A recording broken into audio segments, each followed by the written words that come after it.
With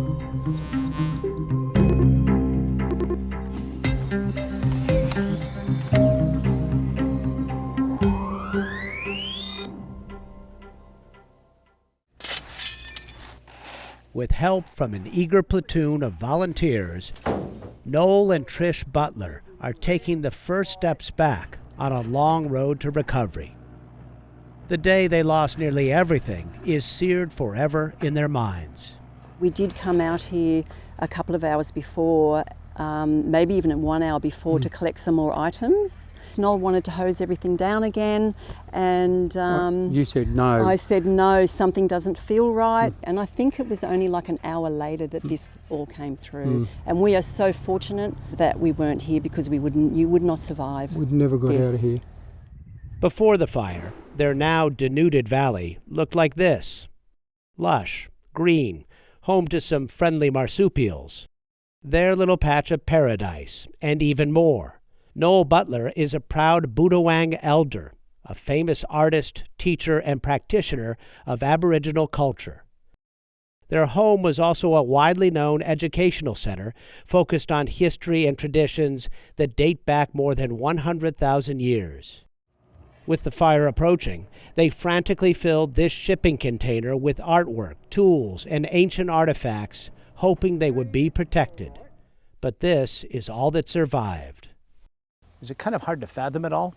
It still is. I don't know, I guess it's still a bit surreal, but we're here and we're looking at it. And we're alive. And we're alive, and we're very grateful for that. For Noel Butler, the loss is a poignant reminder of the lessons of ancient Aboriginal history. Fire is a part of a natural cycle in the forests of Australia. This whole continent is designed to burn.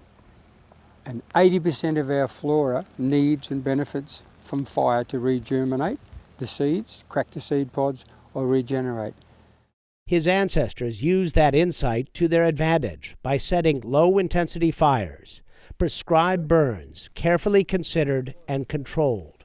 When you think for 100,000 years, Aboriginal people, we've kept this in such perfect environment by managing it correctly, by the use of fire, by burning it when it needs to, and knowing when animals live where. You never interfere with the breeding cycle.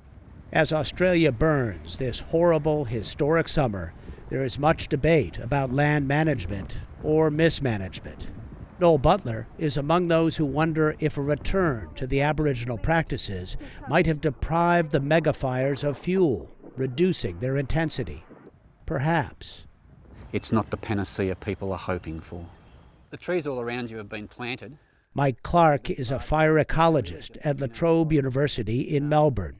He says large-scale forest thinning and controlled burning is widely recognized as a good idea, but it is neither cheap nor easy to implement. No, it's not. Australia has changed profoundly. We've added another 20 million people to the landscape. We've got infrastructure all over the countryside of bridges and power lines and reservoirs. We can't simply have large-scale burning that may have been possible when Indigenous folk were in charge. The media here is dominated by Rupert Murdoch's News Corporation. It usually omits or discredits the impact of climate change. This is not chasing facts and applying rational scrutiny.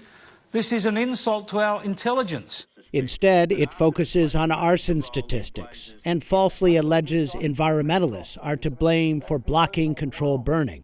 They've not been constrained by some mythical, powerful green movement. They've been constrained by climate change and the weather. The window in which you can do safe, controlled burning has got shorter and shorter. It's either too dry and it's dangerous to light a controlled burn, or it's too wet, you can't get the darn thing to ignite. And the window in which you can safely do it is down to handfuls of days in spring and autumn. Look, Australia has been described as the country that is likely to suffer the worst impacts of climate change over any developed country. David Caroli is a climate scientist with the Commonwealth Scientific and Industrial Research Organisation, Australia's national science agency. 2019 was the hottest year in recorded history in Australia, hotter than any other year, and it was also record low rainfall. It didn't start the fires, it didn't light the fires, but it provided the background environment for extreme fire danger.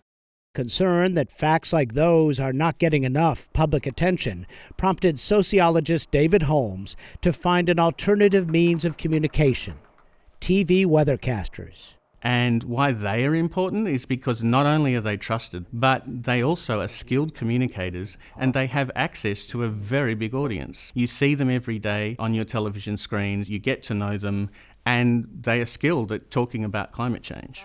They are the most important people to communicate the science.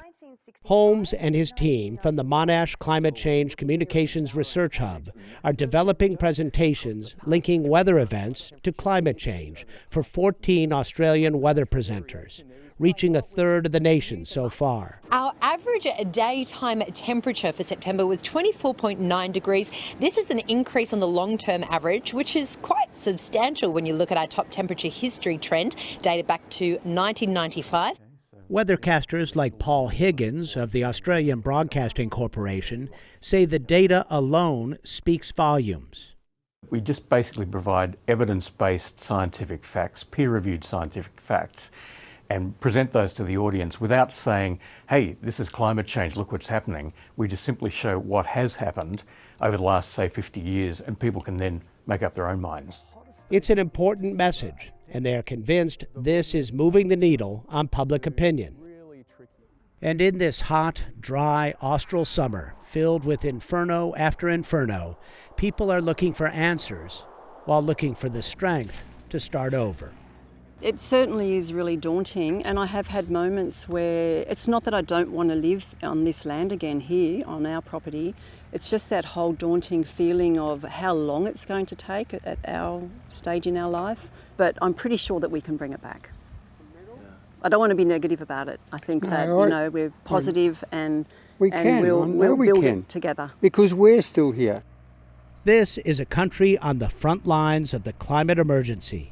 What's happening this summer could be a crystal ball to a future world. For MyRadar, I'm Miles O'Brien in southeastern Australia.